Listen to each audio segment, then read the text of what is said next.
예상대로 임대차 3법이 강행 통과됐죠.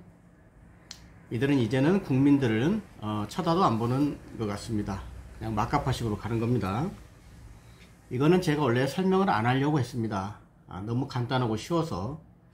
그런데 또 그냥 넘어가기는 좀 그렇고 간략하게 설명하겠습니다. 임대차 3법, 계약갱신 청구권, 전월세 상한제, 전월세 신고제입니다.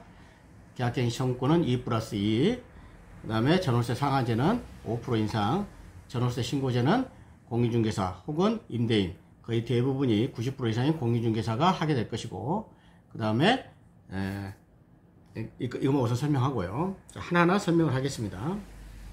자, 계약갱신 청구권 2년에 연장한 사람이 살고 있는 사람이 청구하게 되면은 2년을 연장시켜 준다는 얘기고, 그 다음에 예외 조항은 집주인이 들어가 산다 그럴 때는 청구권을 인정하지 않겠다는 얘기인데, 또 집주인이 내가 들어가 살게 하고 안 살까봐 2년간 실거주 요건을 거기다가 기입한다고 합니다.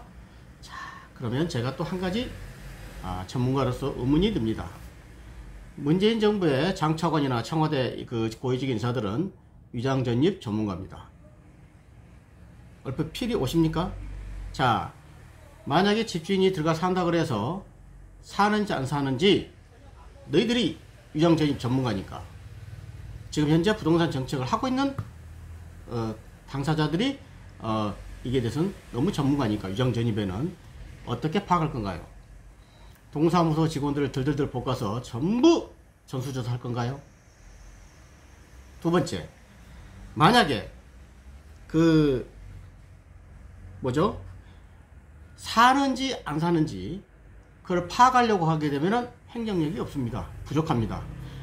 이러한 사회적 비용은 어떡할 것인지 참 답답한 어떤 정책이란 얘기고. 자, 좀 더 설명할 게 있는데 넘어가겠습니다. 자, 전월세 상한제 5%. 자, 그 다음에 어쨌든 5%를 하게 되는데 5%도 좋다 이거야. 자기들이 하니까. 그런데 이거를 소급 적용한다고 합니다.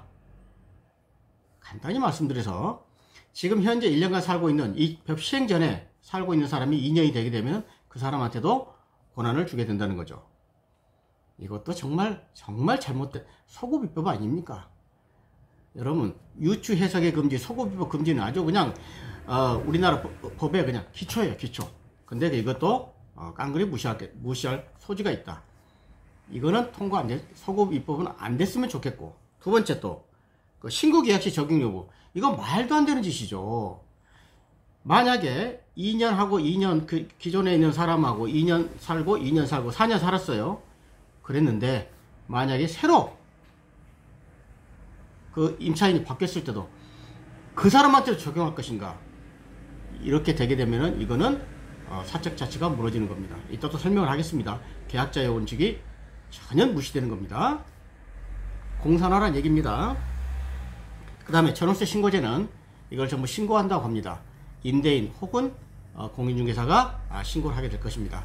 근데 이거는 얼핏 기사 보니까 내년 6월에 시행을 한다고 해요. 원래는 2021년이니까 말에 하려고 그랬었잖아요. 근데 내년 6월, 그것도 좀 어쨌든 유예가 된 거니까, 여기서 전월세 신고제가 되면은 딱 두 가지가 제가 그때도 설명을 드렸습니다. 공인중개사한테 어떤 이익도 주지 않으면서 의무만 부과됐다. 90% 이상이 공인중개사가 신고를 하게 될 거고, 두 번째는 그나마 그 험난하고 그 다음에 영업 이익도 없는데 이제는 그나마 모든 소득이 노출될 것이다. 소득은 공인중개사 소득도 노출될 것이고 임대소득도 전부 노출될 것이고. 그 다음에 그런 거죠. 그러니까 아까 얘기했지만 신규 임차인하고 계약할 때 전월세 상한제, 이거는 절대 해서는 안 되는 것이고, 그 다음에 또 설명할게요. 표준 임대료라는 것도 지금 하려고 한답니다. 그러니까 지자체 혹은 정부죠. 지자체가 임대료를 고시하겠다는 얘기죠. 정하겠다는 얘기죠. 이거에 대해서는 원래는 1시간도 더 얘기해야 됩니다. 간단히 말씀드릴게요. 사유재산이 완전 침해되는 겁니다. 여기서 지금 사유재산 침해된 게 두 가지가 있어요. 정확히는 세 가지인데 소급입법, 신규 임차인과의 계약 시. 신규 임차인을 계약할 때도 5%만 올려라. 그렇게 되면 계약자의 원칙이 없다니까요. 계약자의 원칙이 민주주의의 가장 그 자본주의의 특성이 뭡니까? 사유재산권. 제가 뭐라고 그랬어요? 사적자치.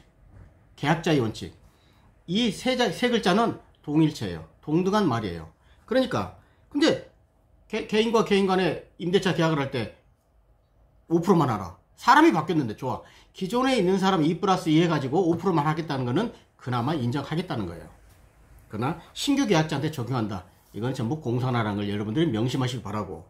또 한 가지. 표준 임대료를 정부가 정한다. 계약자의 원칙이 없는 거죠. 자, 임대인과 임차인 간의 계약을 어떻게 쓰든지 사적자치 아닙니까? 그리고 계약자의 원칙, 사유재산권, 내 재산 내가 마음대로 하는 거죠. 그러면 여러분들 그 임차인을 선택할 자유도 없는 건가요? 집주인한테는?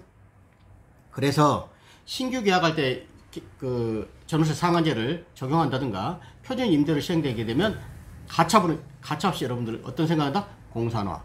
그러나 이 사람들은 아시죠? 어차피 그 길로 가고 있기 때문에 시행이 될 걸로 안 됐으면 좋겠습니다. 제발 안 하길 바랍니다. 그러나 대비는 하시기 바랍니다. 그래서 만약에 앞으로는 임차인들에 대한 어떤 통제가 굉장히 어려워질 것입니다. 예를 들면은 전세 끼인 상태에서 집을 팔 때는 거의 어려워지죠. 왜? 이렇게 임차인을 보호하고 있는데 임차인 집을 보여줄까요? 안 보여준다는 얘기고. 두 번째 또 실전에서 나타나는 얘기를 할 겁니다. 빨리빨리. 보증보험이 대부분이 지금 일상화되어 있어요.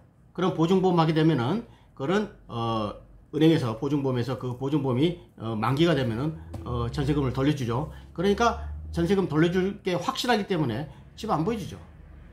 다음에 특히 그러니까 전세에 있는 상태에서는 절대 집 팔 수가 힘들어진다는 거고, 더더구나 요즘에는 안심대출을 해가지고 채권을 자체를 양도해 버려요.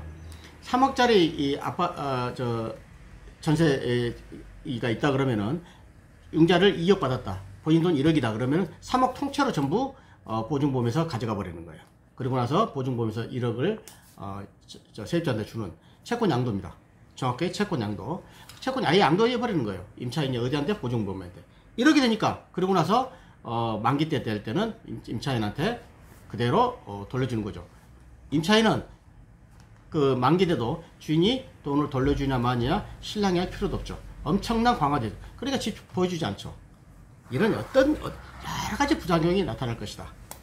자, 마무리하겠습니다. 빨리빨리 하려고 그래도 지금 넘어가는데, 어쨌건 이런 상황이 돼서 좋아요. 계약갱신 청구권 좋다는 얘기입니다. 2+2 5% 인정. 그러나 소급입법을 하지 말라. 그 다음에 신규 임차인이 바뀌었을 때, 사람이 바뀌었으면 계약자의 원칙, 사적자치, 사유재산권 보장해야 되지 않겠느냐는 얘기고, 전월세 신고제 임대인의 소득 다 노출될 것이고, 공인중개사 소득 다 노출될 것이고, 공인중개사 업무만 과중하게 될 것이고, 그 다음에 마지막에 표준 임대료, 이거는 아까 말씀드렸듯이 신규 계약자하고 할 때지 했던 바와 똑같이 전부 공산화다. 사유재산권 침해, 계약자 원칙 침해, 사적자치 침해, 이 세 가지는 민주주의, 자본주의의 근간인데 이걸 전부 침해하고 있는 것이다. 그래서 정부의 정책이라는 것은 예측 가능성과 지속 가능성이 있어야 돼요. 그러나 이렇게 소급입법도 해버리고 지들 마음대로 해버리기 때문에 정부 정책이라고 볼 수가 없는 것입니다. 감사합니다.